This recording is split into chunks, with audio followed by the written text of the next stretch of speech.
Duda, suba na canoa, querida. Bem-vinda. Oi, gente, tudo bem? Tudo bem. Tudo bem.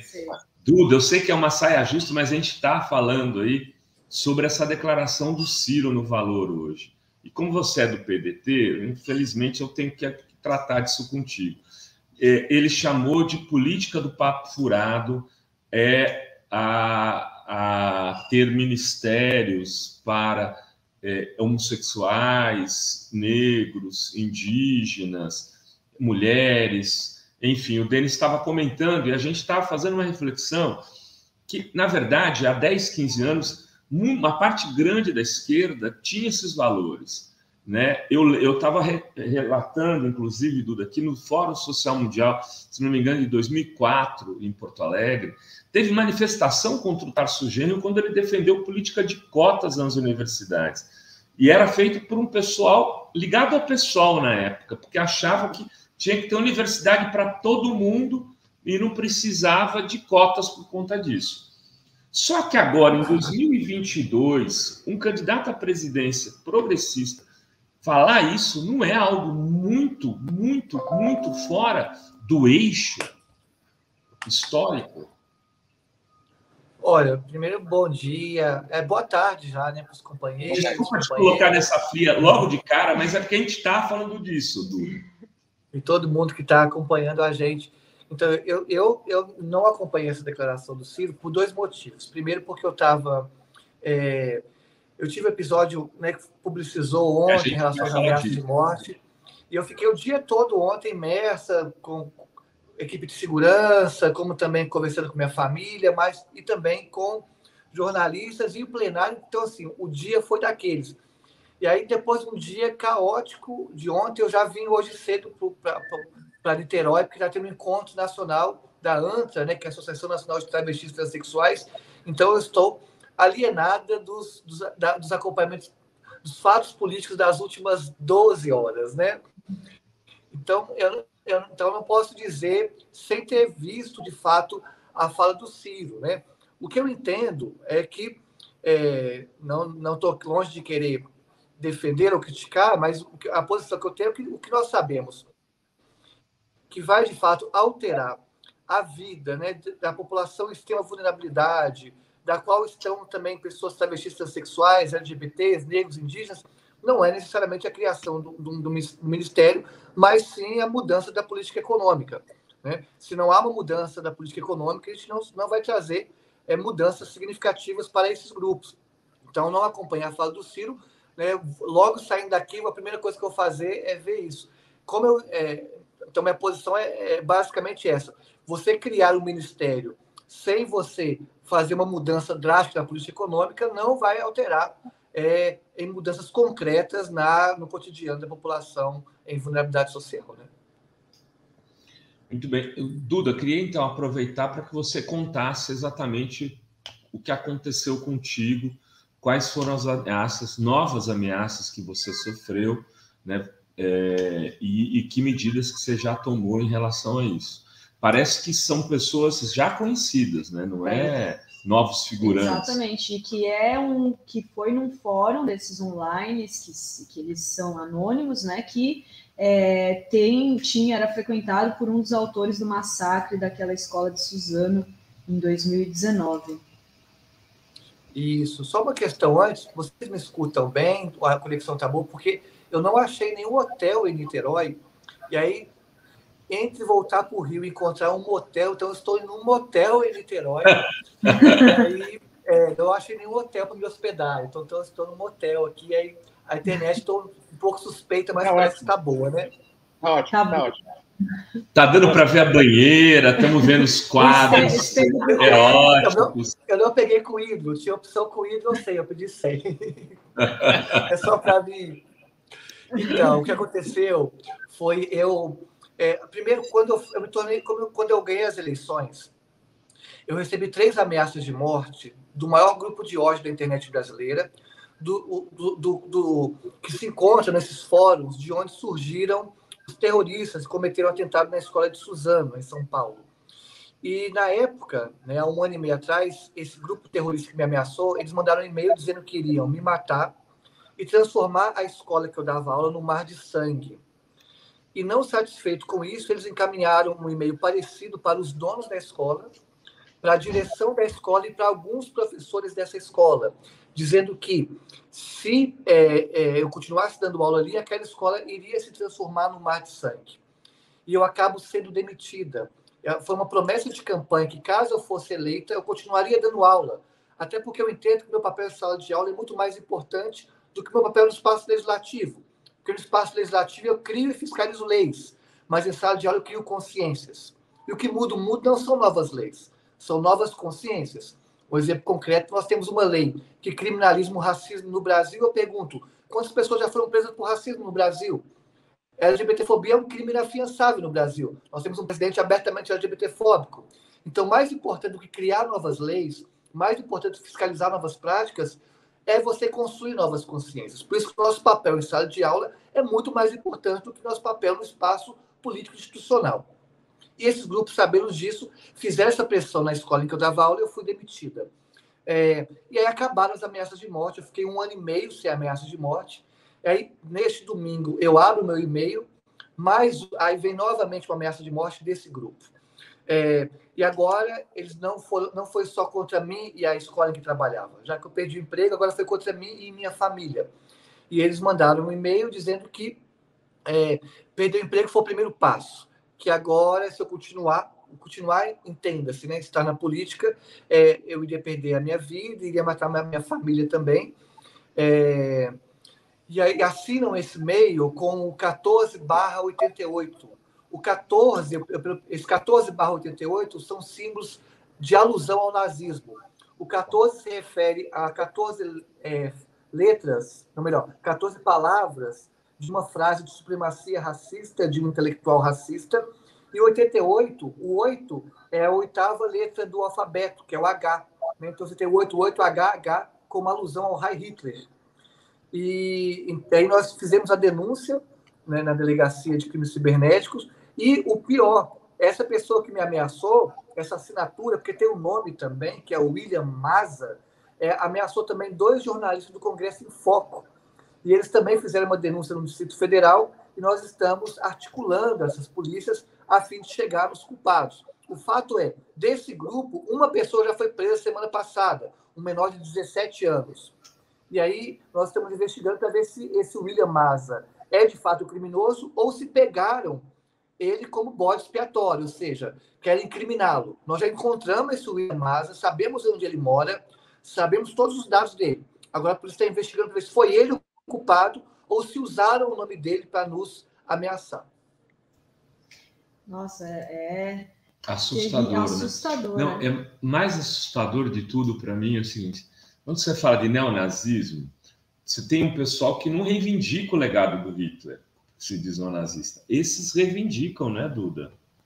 Abertamente, tá? E o e-mail, depois das ameaças, o e-mail ele encerra assim: mate um homossexual, espanque um negro, roube um judeu e estupre uma mulher. Aí termina com 14/88 e o nome desse William Maza, que nós estamos averiguando se é o culpado ou se usaram o nome dele para incriminá-lo. O fato é que essas pessoas frequentam esses fóruns da Deep Web, né, há um acúmulo da Polícia Civil em relação a isso, e o problema é que eles usam um e-mail que é o proton.me, que é um e-mail suíço. E na Suíça há uma legislação que defende o anonimato, que protege o anonimato. Por isso nós não conseguimos encontrar os culpados das ameaças de morte de 1 ano e meio atrás. Mas agora, para eles se ferrarem, é que a Polícia Civil fez uma parceria com esse proton.me. Então, esse site da Suíça, esse e-mail da Suíça, está encaminhando os dados para a Polícia Civil do Brasil. O fato é que há uma rede articulada de neonazismo no Brasil. Essas células neonazistas se multiplicaram nos últimos anos, sobretudo dentro do governo Bolsonaro, né? Se multiplicaram consideravelmente, porque esse governo chancelou essas atitudes neonazistas, e nós temos que enfrentá-los. Foi ameaça contra mim e contra 2 jornalistas do Congresso em Foco com a mesma assinatura. E ontem, a Manuela Dávila, domingo, a Manuela Dávila também foi ameaçada. Eu conversei com a Manuela Dávila hoje e ela me disse que a pessoa que ameaçou, que também é de um grupo neonazista, foi preso, foi pego pela polícia, sabe? Falando nisso, não sei se você sabe, Duda e Denis, mas a nossa querida amiga Adriana Dias Ziga, a nossa batalhadora e uma das maiores estudiosas desses grupos nazistas na internet, que fez doutorado sobre isso, pesquisador, está doente nesse momento, está precisando das nossas energias, está internada, está em estado grave, e a gente tem que torcer para que ela saia dessa. Então, aqui, terceira vez que eu falo disso, porque eu não paro de pensar na Adriana. Então, enfim, Drida Lourenço. Não, é um absurdo, né? Porque essa violência, né, política, essas ameaças, elas têm crescido muito e agora na campanha eleitoral, né? E eu queria perguntar para vocês, mesmo se o Bolsonaro for derrotado, né, isso daí o que deve ser feito para a gente tentar né, acabar com esse tipo de com esse crescimento desses neonazistas? Eu queria emendar eu posso emendar, Dri? Acho que é importante isso. Duda, você é candidata a deputada federal, não é isso? E eu acredito assim que a gente vai ter um trabalho imenso aí para colocar esse pessoal de volta à caixa de Pandora, né, que foi aberta, né, com o governo Bolsonaro. Nós temos algumas leis que precisam ser aperfeiçoadas e tal. E quais políticas públicas, por exemplo, pode pensar, você propõe defender, inclusive, né, caso, vai ser eleita com certeza, para que a gente comece a caminhar para um enfrentamento institucional disso, né? Porque, infelizmente, o caso seu, o caso da Manuela Dávila e de vários outros aí lutadores, né, o assassinato ali dos indigenistas, né, ali na Amazônia, enfim, é uma coisa grave. Marcelo Arruda, né, agora. Exato, então isso está acontecendo assim de forma, né, disseminada. Que tipo de enfrentamento pode ser feito a partir das instituições, né? O Congresso, política pública, legislação, pode ser feito para que a gente possa efetivamente debelar isso? Obrigado, companheiro, pela pergunta. E eu tenho só fazer um parênteses antes. A gente já tem o diagnóstico, acredito que os companheiros e companheiras também têm, de que as eleições desse ano serão as eleições mais violentas da história desse país. Isso é muito preocupante, né? A gente enfrentar uma campanha marcada pelo ódio e com uma violência nunca antes vista e mensurada na história do Brasil. Então, eu até faço um apelo para os presidenciáveis, e se eu fosse candidato à presidência, eu o faria. Se eu estivesse no lugar do Lula, no lugar do Ciro, do Leonardo Péricles, eu o faria. Eu tentaria iniciar, antes de começar as eleições, um pacto com os candidatos à presidência, a fim de que, entre eles, fizessem um acordo nacional para que pedisse para que seus seguidores evitassem, combatessem a violência política. E eu sei que é difícil, que com o fascista não se dialoga, com o nazista não se dialoga, né, se combate. Mas eu entendo que, pelo menos, o convite deveria ser feito, por exemplo, para que todos os candidatos à presidência, se reunissem e fizessem um pacto, uma carta pública, uma conversa pública em defesa do combate à violência política. Trago como experiência, por exemplo, quando acontece nos campos de futebol, né, quando o clima está muito aguçado para a violência, o que os presidentes costumam fazer? Eles almoçam um dia antes. O presidente do Corinthians com o presidente do Palmeiras se encontram, almoçam um dia antes, como se fosse um recado simbólico para os torcedores. Olha, nós aqui somos rivais no campo apenas. Nada além disso. Então, que as brigas fiquem no campo das ideias. Então, acho importante que haja essa conversa, que haja esse pacto. E se o Bolsonaro vai participar ou não do pacto, aí o convite foi feito. O convite foi feito. E ele dizer não já é uma resposta clara, mais um atentado à democracia. Mas eu acho que seria importante os candidatos fazerem esse pacto e conclamarem esse pacto para que nós não tenhamos mais mortes nesse contexto de política, mais atentados nesse contexto de eleição, porque o que espera, infelizmente, são atentados. A eleição nem começou, nós já tivemos mortes do companheiro lá que era morreu assassinado por um bolsonarista, essa ameaça de morte contra mim, contra a Manuela Dávila, e nós não sabemos o que nos espera. Então, acho que isso é um ponto. Eu conclamo os candidatos à presidência a fazerem isso. E, agora, do ponto de vista do parlamento, eu acho que, primeiro, é fundamental a gente, né, tipificar mais ainda a questão do crime político, que no Brasil ainda é algo muito novo e falta ser melhor regulamentado. E, para além disso, a gente tem que aprofundar o debate de gênero em sala de aula, aprofundar o debate sobre o combate ao racismo em sala de aula. Isso que estava começando a fazer nos governos anteriores e que o Bolsonaro colocou, né, escanteou do debate e criminalizou esse debate, né? Então, não adianta nada criarmos novas legislações se ela não vier acompanhada do avanço de consciência que a gente estava construindo. Vamos lembrar o Brasil há 10 anos atrás. Há 10 anos atrás, esses debates aconteciam em sala de aula. Os professores não eram criminalizados como está sendo agora. Então, é importante a gente voltar a essa agenda de aprofundar o debate sobre o combate ao racismo, as intolerâncias e as fobias em sala de aula. Eu acho que esse é o caminho, a médio e longo prazo, mas que traz frutos grandiosos para a democracia. Muito bonito, é isso aí. Eu sei que vai ter um candidato que não vai. Eu e toda a torcida jovem do Santos, mais a do Corinthians. Você é Coelho, Cruzeiro ou Atlético Mineiro, Duda? Ou Galo? Eu parei de acompanhar futebol porque o futebol me fazia muito mal.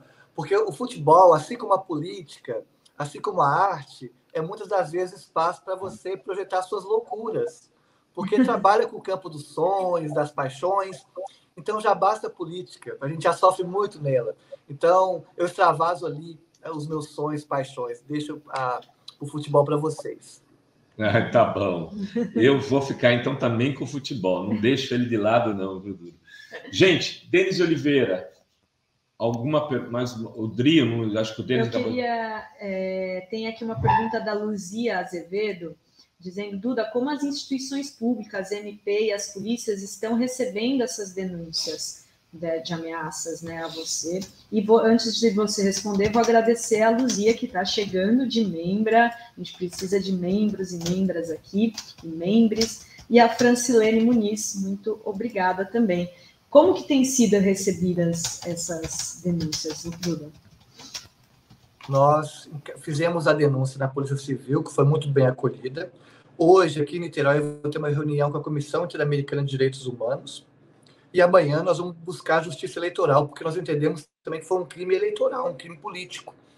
E vamos unir essas sobre força-tarefa para buscar encontrar os criminosos e tomar uma ação a partir disso, né? Então, o primeiro passo. Eu quero agradecer aqui publicamente o prefeito de Belo Horizonte, Fuad Numan, que me ligou logo quando ficou sabendo do atentado contra mim, é um atentado psicológico até então, e colocou a Guarda Municipal à disposição para escoltar tanto eu quanto minha filha. Violência contra nós estamos acostumados e acostumadas. Já dizia aquela frase atribuída ao Che Guevara, há que se endurecer sem perder a ternura jamais. Nós nos endurecemos na luta, mas não deixamos de lado a dimensão da poesia, a dimensão dos sonhos, a dimensão da paixão, que é importante na construção da poesia. Agora, o problema é o atentado contra minha família, contra minha filha, né? Que é um peso muito grande. São covardes.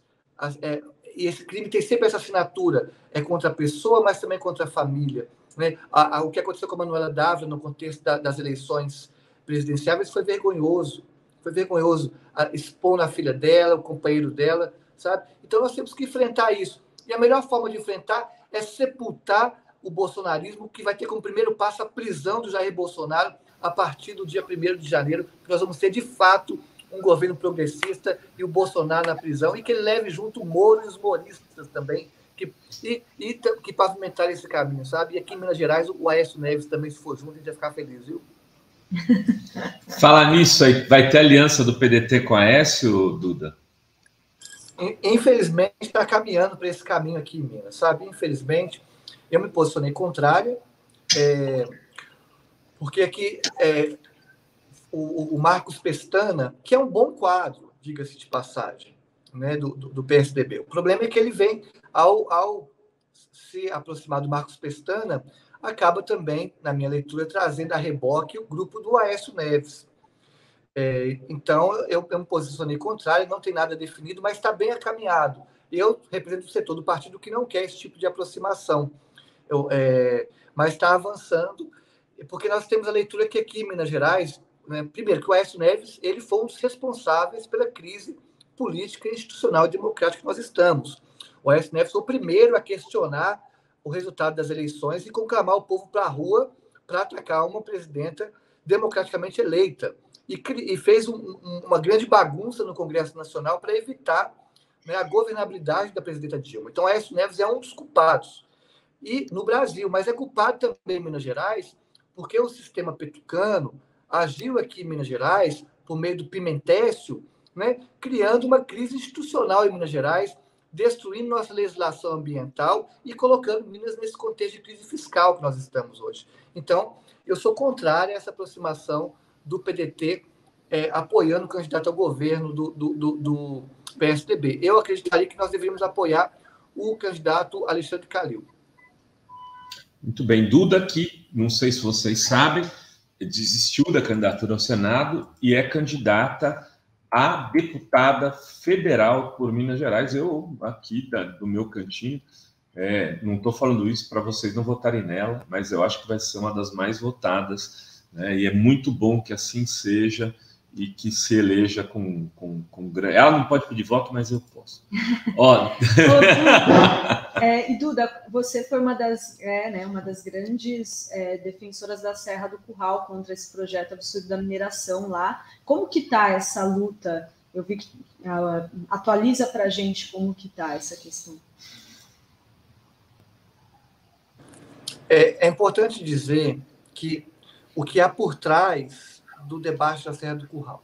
O que há por trás do debate da Serra do Curral é um desmonte da legislação ambiental no Brasil e em Minas. E esse desmonte da legislação ambiental, vou dar um exemplo, ele aconteceu em dezembro de 2018. Dezembro de 2018, teve uma reunião aqui o desmonte possibilitou que em dezembro de 2018 tivesse uma reunião do Copan aqui em Minas Gerais, e essa reunião possibilitou 3 licenças conquistadas no mesmo tempo. Uma licença que demoraria coisas de anos para se conquistar, para ter um debate maior, se conquistou em horas. E aí, dias depois de conquistar essa licença, que era uma licença para ampliar a mineração em Brumadinho, dias depois teve o rompimento da barragem.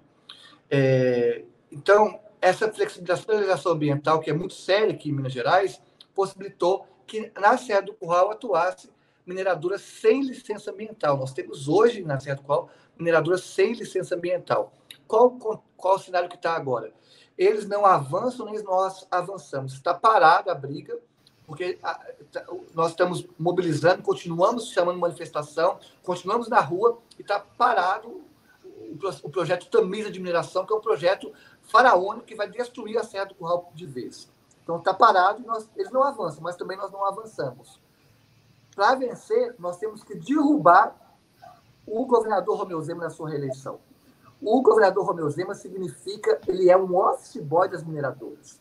Um office boy das mineradoras. Então, se nós não queremos mineração na Serra do Curral, nós temos o dever moral e ético de não reeleger o governador Romeu Zema e colocar lá um governador progressista.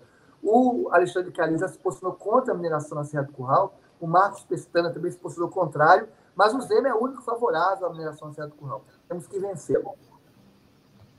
Muito bem. Muito bem. Não sei se o Denis tem mais uma pergunta. Estamos caminhando para o encerramento desse bloco. Denis, algum encerramento, uma mensagem final, meu amigo? Não. Eu acho assim que eu acho que todo esse relato, né, da Duda só mostra a importância de políticas públicas, né, de combate à intolerância, a educação, né, fundamental. Concordo, né, com a Duda que a escola é o espaço privilegiado para se fazer isso, né? Então é importante que o Congresso Nacional, né, ser eleito, né, os governantes serem eleitos, se debrucem sobre isso, sobre essa importância de políticas públicas contra a intolerância.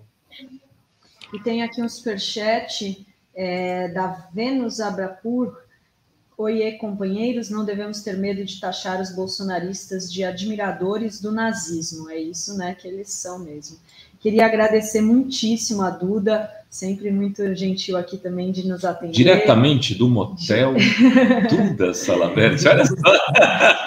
E desejar aí um encontro, ótimo encontro aí, boa sorte nessa campanha aqui, né, agora ainda estamos na pré-campanha, né, a partir de 15 de agosto, já campanha oficial. Agradecer ao professor Denis e a gente segue aqui com o Fala Rovai, né, tem o Fala Rovai. Duda, brigadíssimo, viu? Abraço, boa sorte aí nas tuas lutas e firmeza para segurar essas ondas todas, essas ameaças, que a gente sabe que não é simples, não é fácil. Denis de Oliveira, queridíssimo, sempre com a gente aqui, brigadão também. Vamos ver se a gente se encontra hoje, estamos perto. Beleza, tranquilo, se encontra. Valeu. Beijo, gente. Beijo, valeu.